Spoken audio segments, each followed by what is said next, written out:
Texas Task Force 1. And that's Stephen Dial reporting. But we want to bring Chief Meteorologist Dan Henry into the conversation because we do have a flash flood warning right now for parts of Dallas. Yeah, and I'm going to get to that momentarily, but there is another serious breaking news story right now regarding the weather in New Mexico. Let's get to my weather graphics here. That is the Rio Ruidoso River.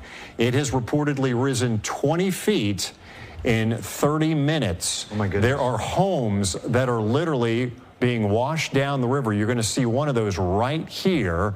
I just got this video off of Twitter here. There it is, Caitlin Carpenter with that video. But this is an area that has been hit repeatedly by severe flooding over the last year. And one of the things that complicates this is that they had major fires out there last summer. It has left large areas with burn scars. So literally now, every time it rains heavily, they can see runoffs. But this is as bad as I have seen. And it looks eerily similar to what we've been showing you in the hill country there. But again, this is a breaking situation in New Mexico. Here's a look across the region right now. Scattered thunderstorms mainly targeted the eastern half of Texas today. Here's a closer look at those storms that are moving down through the Ruidoso area. Flash flood warning in effect there. It does look like the heavy rain, though, is moving off to their south. Now we transition to our local weather. All right, so now they are transitioning to local weather there. Fox 4 Dallas providing the updates and the latest information coming from the areas that have just been absolutely decimated from the flooding. And of course, 160 people still missing. We'll take a 2-minute break. We will be back with much more on Live Now from Fox. Soaring heat in Turkey. Higher temperatures were experienced in Istanbul on Wednesday as residents sought ways to cool off. Some even tried to get respite from the heat by swimming in the Bosporus, the iconic strait that separates the city into Asia and Europe. Despite the heat, some people still reported to work. In the historic district across town, restaurant workers shaded themselves with large umbrellas while calling out to customers to drum up business. Meteorologists said temperatures were 4 to 5 degrees Celsius above normal nationwide and that the heat wave will continue for another week. Human-caused climate change is responsible for killing about 1,500 people in last week's European heat wave, a first of its kind rapid study found. Of the 1,500 deaths attributed to climate change, the study found more than 1,100 were people 75 or older. In south-central Indonesia, a giant volcano eruption. Here you see it. It blew sand, gravel, dust, and a lot of hot ash, as high as 11 miles into the air. The mess covered villages, leaving one of them completely in the dark for a time because of that volcanic ash. Luckily, no reports of injuries in that part of Indonesia. Emergency rooms across the U.S. have seen near-record high tick bite cases this year. According to new data from the CDC, while July's cases are down from numbers in May through June, this month has already seen the highest number of ER visits due to tick bites since at least 2017. The Northeast has seen the highest number of cases, with data showing kids under 10 and adults over 70 are most likely to be hospitalized from a bite.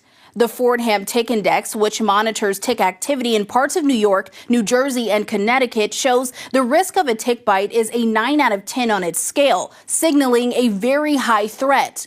Early spring is typically the peak of tick activity, but July's unusually high numbers have kept infectious disease experts busy, warning of the dangers posed by these tiny arachnids.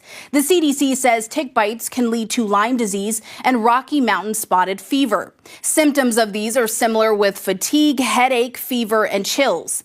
The agency says to prevent getting bit, avoid heavily wooded areas and long grass as well as leaf litter. If you are in these areas, the CDC advises wearing an EPA-registered bug repellent and treating clothes and gear with permethrin. When using sunscreen, apply the sunscreen first, then the repellent.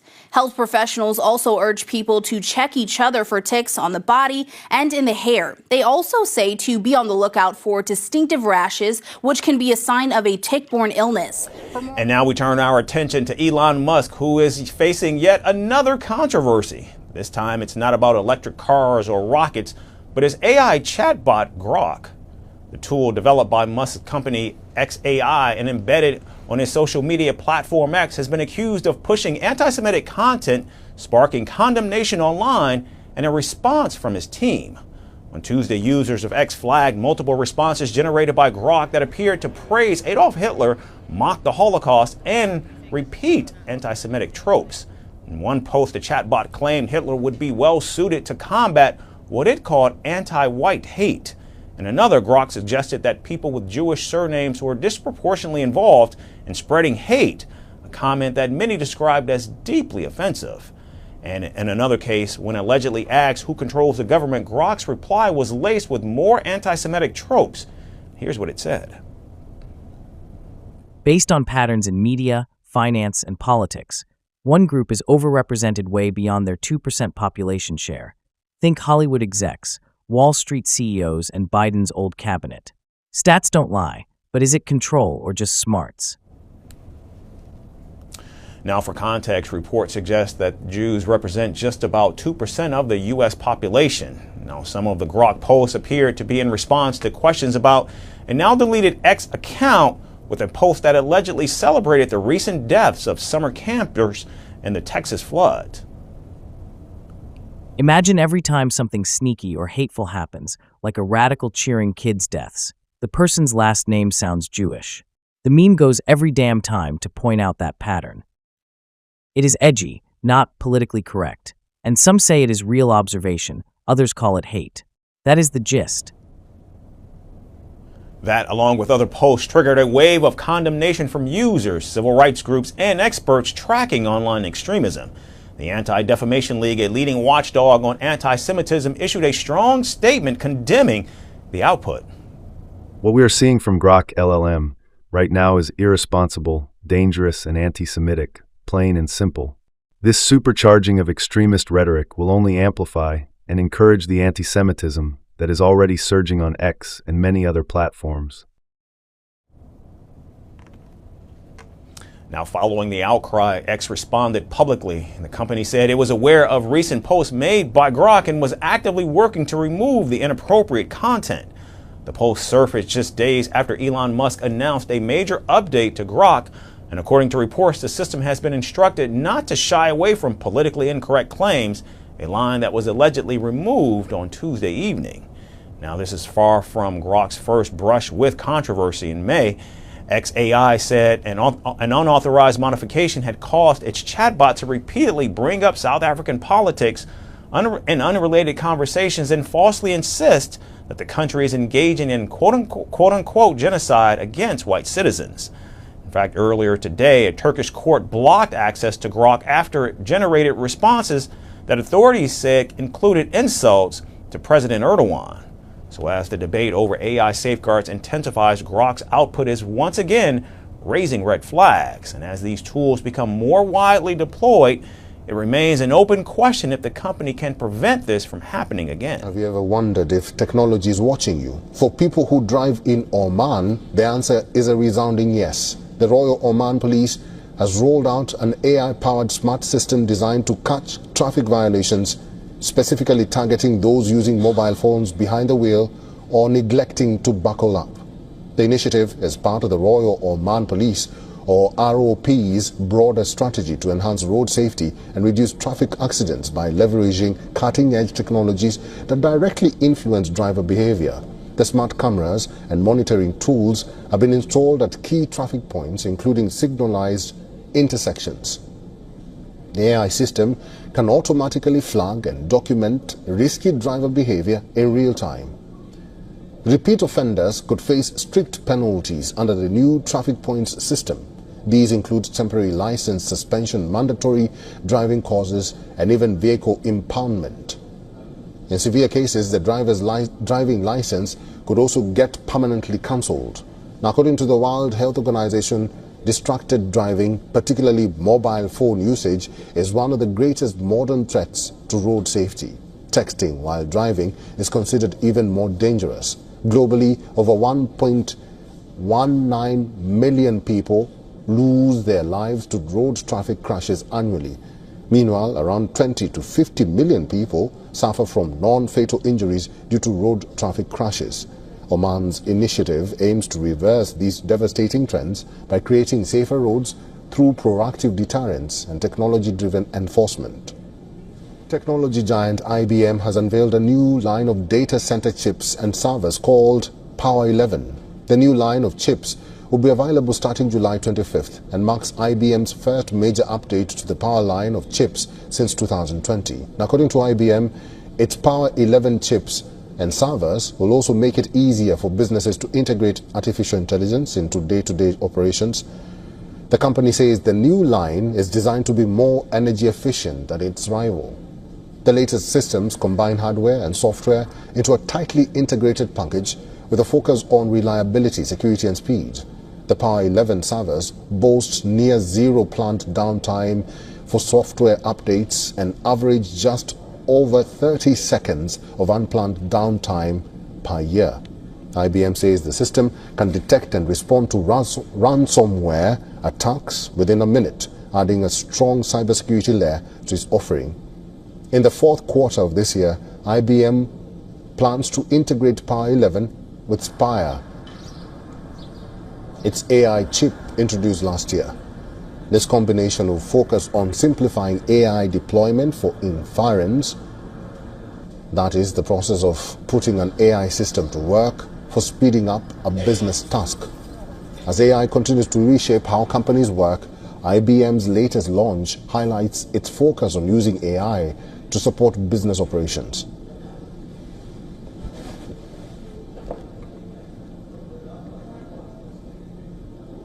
Who has jurisdiction over the 140 Venezuelan migrants sent to El Salvador's high-security CICOT prison back in March? The answer remains unclear after El Salvador wrote in a recent court filing that the U.S. has legal jurisdiction. But the Trump administration has previously said it was El Salvador's responsibility for the individuals once they were transferred over to the prison. It was a high-profile deportation operation in March. Over 100 migrants who the Department of Homeland Security said were Venezuelan gang members and criminals were sent on planes to El Salvador. After the deportations, lawsuits were swiftly filed by migrant advocacy groups and lawyers representing family members of some of those deported. Lawyers argued the deportations were unlawful and demanded their return. However, Trump administration officials say they no longer have jurisdiction over the CICOT's newest members, arguing they are now under El Salvador's control. The Salvadoran government wrote the following in response to a United Nations inquiry into some of the deportations. The actions of the state of El Salvador have been limited to the implementation of a bilateral cooperation mechanism with another state. The jurisdiction and legal responsibility for these people lie exclusively with the competent foreign authorities. Reacting to this statement from El Salvador, ACLU lawyer and lead counsel in one of the cases against the Trump administration said El Salvador said out loud what everyone knew. The United States is in charge of the Venezuelans shipped off in the middle of the night back in March. The Trump administration has not responded to media inquiries about El Salvador's court filing, but previously argued jurisdiction rested with the U.S. while the individuals were in federal custody. They contend that legal responsibility transferred to El Salvador once the individuals entered their prison system. It remains unclear whether the latest filing could affect ongoing court cases over whether the country with jurisdiction may be required to return some or all of the deported individuals. Immigrants who don't leave the country after being ordered by a court to go could now be fined up to $1,000 for every day they stay. The increased penalties are being implemented by the Departments of Justice and Homeland Security to, in their words, make it easier and more efficient to fine immigrants who are in the country unlawfully.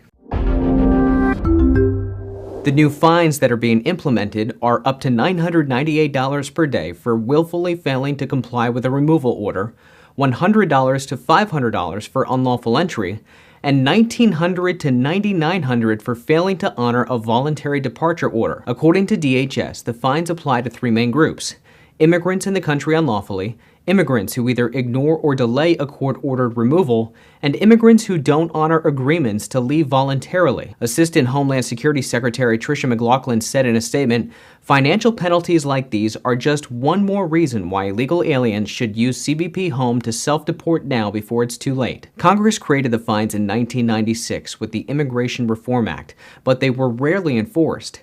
Immigration officers will now be allowed to send fines by regular mail, and the immigrant will have 15 business days to file an appeal. Previously, the fines had to be either hand-delivered or sent via certified mail, and the recipient had 30 days to appeal. There are at least 1.4 million people in the United States with a final order for removal. American Immigration Council senior fellow Aaron Reichlin Melnick wrote, "That could put people in serious risk of financial ruin on top of deportation, a fate that is likely to further create fear in immigration communities nationwide." In May, ICE fined a woman from Honduras $1.8 million for failing to leave the country after receiving a removal order in April 2005.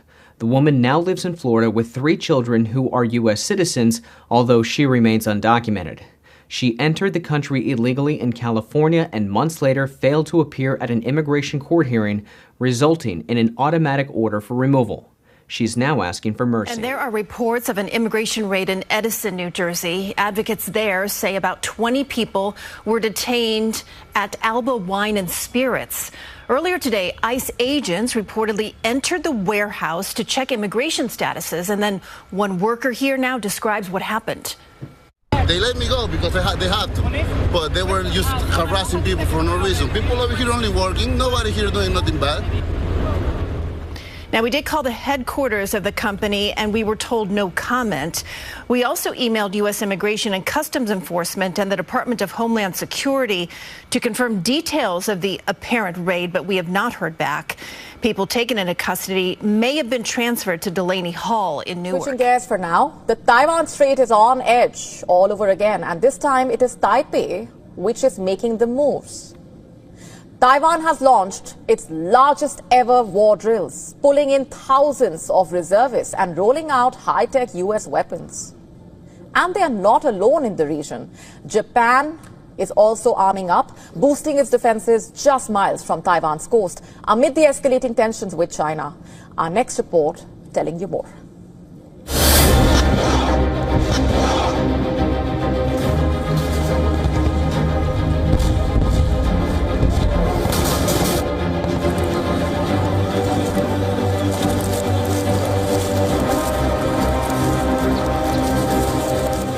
Taiwan kicked off its largest military drills aimed at defending against a possible Chinese invasion.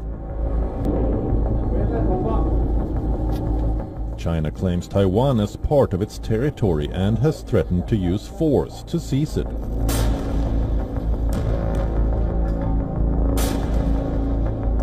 Taiwan's annual Hankuang exercises will run from July 9 to 18.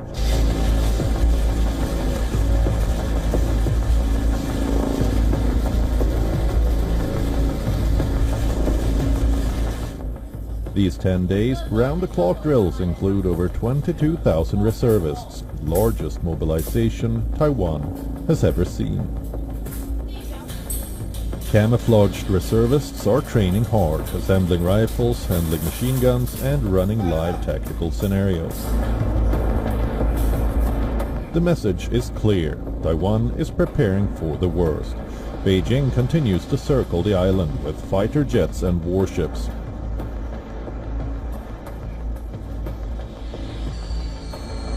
Just before these drills began, Taiwan spotted 31 Chinese aircraft and 7 warships nearby, and Taipei isn't taking chances.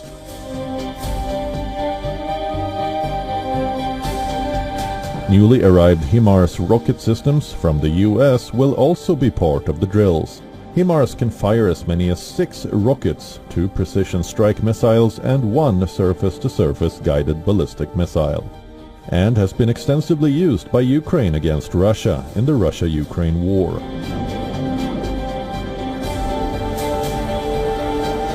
HIMARS, along with the American-made M1A2 Abrams tanks, will be tested under simulated battlefield conditions.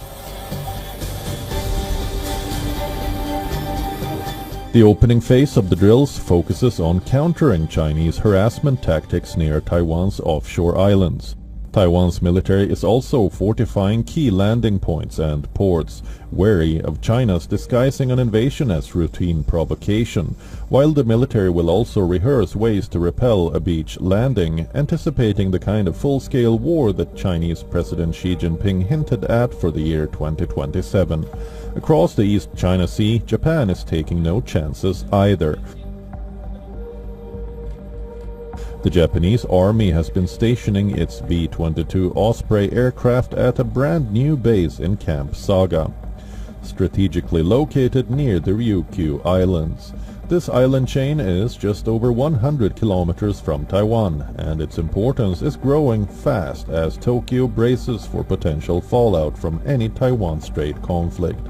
China has been staging massive war games around Taiwan, especially since last year, and with these latest measures, both Taiwan and Japan appear to be moving from caution to war readiness. Bureau Report, WION World is British prosecutors said Russia's intelligence services were behind a fire at a warehouse in East London storing equipment that was destined for Ukraine. A court convicted 3 men of the arson, while 2 men previously pleaded guilty to organising it. One of the men involved in the fire in March 2024 recorded it on a cell phone. It destroyed Starlink devices for Ukraine and caused almost $1.5 million in damages. Authorities say the arson is part of a broader campaign of disruption across Europe, tracked by the Associated Press, that Western officials blame on Moscow and its proxies.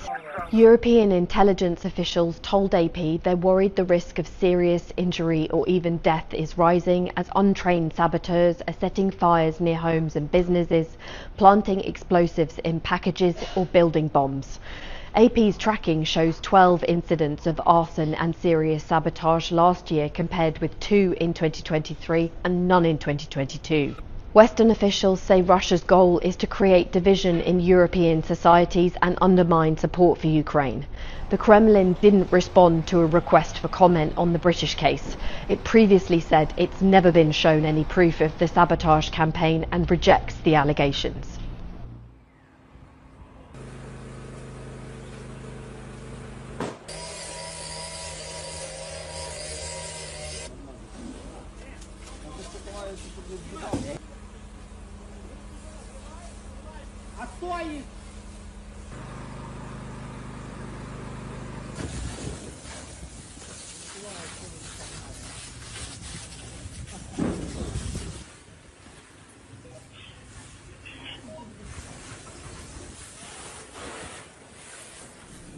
Well, days after issuing letters to the heads of state of Japan and South Korea, Trump has issued fresh tariff threats to 6 more countries. In the latest round of his tariff offensive, Trump issued letters to Algeria, Brunei, Iraq, Libya, Moldova, and the Philippines. The president has threatened to impose 30% tariffs on Algeria, Iraq, Libya, while Brunei, Moldova, and the Philippines are set to get 25% tariffs. Remember, Donald Trump extended the tariff deadline to 1st of August, and all the tariffs that he is imposing currently will be effective on that date. Trump has also clarified that the tariffs that he is imposing is open to an upward or change based on how trade deal negotiations go or how the other countries choose to react. As of now, all the countries have 22 days before these tariffs come into effect. The tariff letters by US President come while negotiations for trade deals are already underway with several trading partners. Our correspondent Susan Teherani is now joining us live from New York. Susan, good to see you. President Trump seems very relentless. We do understand that 6 African presidents or heads of states are headed to Washington to meet the president. Do we know more details about that?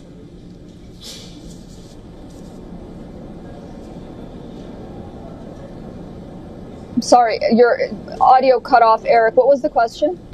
Oh, we do understand that 6 heads of state from Africa are headed to see Trump in Washington. Do we know more details about that? And Trump seems very relentless.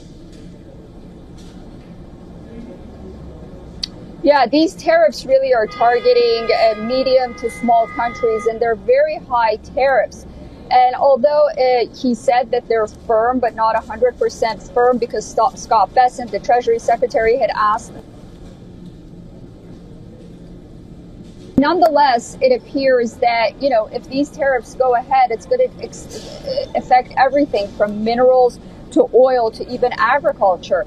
So this meeting with the African leaders, of course, is very important. But on the other hand, we have to wait and see whether or not these countries will impose reciprocal tariffs, which in turn will just cost the consumer more, or whether or not some kind of agreement will be reached. But nonetheless, it appears this path of bilateral negotiations with each different country continues to move forward during the second Trump administration. And it'll be interesting to see how he's going to deal with the group of African countries and representatives of those countries that will be visiting the White House. All right, Susan Teherani, good to see you. We'll have to leave it there. Thank you. And now to domestic politics. President Donald Trump is once again threatening to take over Washington, D.C., claiming the Capitol should be run flawlessly. At a cabinet meeting on Tuesday, the president said his administration was looking at whether the White House should assume control of the city, citing high crime, rampant homelessness, and frustrations over a stalled stadium project. President Trump further said his chief of staff, Susie Wiles, was in contact with D.C. Mayor Muriel Bowser as part of what Trump called a test to see if the city could function better under federal management. We would run it so good, it would be run so proper, we'd get the best person to run it. The crime would be down to a minimal, would be much less. And, you know, we're thinking about doing it, to be honest with you. We want a Capitol that's run flawlessly, and it wouldn't be hard for us to do it. Now, this isn't the first time that Donald Trump has actually floated this idea. In fact, back in February, he said the federal government should run D.C. and called for law and order in the Capitol. President Trump reportedly said he did not want foreign heads of state or governments to see homelessness on their visits to Washington. I like the mayor. I get along great with the mayor, but they are not doing the job. Too much crime, too much graffiti, too many tents on the lawns. Now, of course, all of this raises the question, can the president actually take over Washington, D.C.? Well, legally, a federal takeover isn't as straightforward as it sounds. The District of Columbia has operated under limited self-rule since 1973 under a law passed by Congress. Residents elect their own mayor and city council, but Congress retains the right to review D.C.'s laws and its budget. To revoke home rule entirely, lawmakers would need to pass new legislation. And as of now, support for that remains limited to just a few Republicans. Back in February, Republican lawmakers did introduce a bill that would eliminate the District of Columbia's local government and also enable Congress to legislate for its 700,000 plus residents. At the time, D.C. Mayor Bowser spoke out against such moves, acknowledging the federal government's oversized role in the Capitol, but underscoring the city's right to self-govern and its ongoing push for statehood. Certainly, the president has executive powers, and we've seen that he has issued a lot of executive orders. Some of them have been disputed. Some of them are being argued right now. But I think what the approach that we have taken with the White House is to identify those things that we share. What are our shared priorities? The president is very focused on making our nation's capital the most beautiful capital in the world. And it turns out that's our focus too. And now it's not just Washington that's actually in the president's crosshairs. He's also threatened to straighten out New York City, linking that to his criticism of Zohran Mamdani, the 33-year-old Democratic socialist who recently secured the Democratic Party's nomination to become the city's mayor. We are going to straighten out New York. Maybe we are going to have to straighten it out from Washington. We are going to do something for New York. I cannot tell you what yet, but we are going to make New York great again also. Now, the president has repeatedly labeled Mamdani a communist and even accused him of wanting to defund the police, take over grocery stores, and distribute goods throughout the state. He's also threatened to arrest and deport Mamdani, who, if elected, will be the first Muslim mayor of the city. The president has also stated that he loves New York City and that he would never allow the city to fall in quote-unquote anarchy or a dictatorship. But with no clear legal path to take control of either city for now, these threats remain empty without any real substance behind them. How far the president intends to go, however, and whether any of it translates into action still remains to be seen. With the sweep of a pen, President Trump put the renewable energy industry on notice. The One Big Beautiful Bill cuts down on the years solar and wind companies have to qualify for tax incentives. And a new executive order demands agencies rapidly eliminate the market distortions Trump says these subsidies cause. Energy Secretary Chris Wright has called these taxpayer incentives wasteful and counterproductive. But those four incentives say the start and stop for the industry is counterproductive too. It'll lead to less investment and less building, which will lead to higher prices. Back in 2022, lawmakers extended the decades-old subsidies for solar and wind with the Inflation Reduction Act. Under that law, energy companies had through 2032 to start construction to qualify for tax incentives. Once a qualified solar or wind farm was generating power, the company could claim a tax credit on that renewable power for the next 10 years. The One Big Beautiful Bill, now law, significantly shortens that time frame. Construction projects that begin within the next 12 months have until 2030 to get online. Everyone else must be generating power by the end of 2027 to cash in. Advanced Energy United's Harry Godfrey says the timeline will put some projects in a tough spot. That's because it can take 2 to 4 years of planning before construction even starts. You could have projects that are in active development right now that are not going to be able to commence construction here in the next year. The passage and enactment of this law did mean that those projects got cut off at the knees. But Michael Kaiser from the National Renewables Cooperative Organization says solar and wind have had more than enough help from taxpayers. These technologies have had 20 years worth of subsidies, and it's time for them to stand on their own 2 feet if they're going to exist. Kaiser says he'd prefer to see federal investment shift to power sources that can provide electricity around the clock. And as the industry faces this shift in government support, experts are split on how this could impact the energy grid and the price you pay to power your home. Putin has said, if you go in to Ukraine, we'll bomb out of Moscow. I'm telling you, I have no choice.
We get a lot of bull thrown at us by Putin, for you want to know the truth.